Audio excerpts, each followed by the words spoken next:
അൽഹംദുലില്ലാ മലേഷ്യയിലെ പുത്രജയയിലാണുള്ളത്.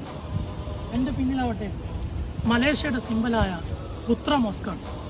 കഴിഞ്ഞ 12 ദിവസമായി ഇവിടെ 1000-ലധികം വിദ്യാർത്ഥികൾ 15ഓളം ഷെയ്ഖന്മാരിൽ നിന്നായിക്കൊണ്ട് സ്വഹീഹുൽ ബുഖാരി മുഴുവനായി പാരായണം ചെയ്യുന്ന ഒരു പുണ്യമാക്കപ്പെട്ട മജ്ലിസ് നടന്നുകൊണ്ടിരിക്കുകയാണ്.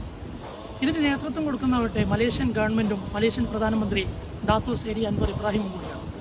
ഇന്ന് അതിൻ്റെ സുഗന്ധപൂരിതമായ അവസാനം കുറിക്കുന്ന ഒരു പരിപാടിയാണ്.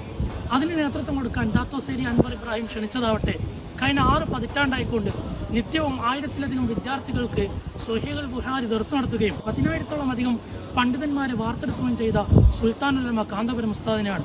അവിടെ 5000-ലധികം ആളുകൾ ബുഖാരിയിൽ നിന്നുള്ള അവസാനത്തെ ഹദീസ് ബഹുമാനപ്പെട്ട ഉസ്താദിൽ നിന്ന് കേട്ടുകൊണ്ട് സനദ് സ്വീകരിക്കാൻ വേണ്ടി അവിടെ കാത്തു നിൽക്കുകയാണ്.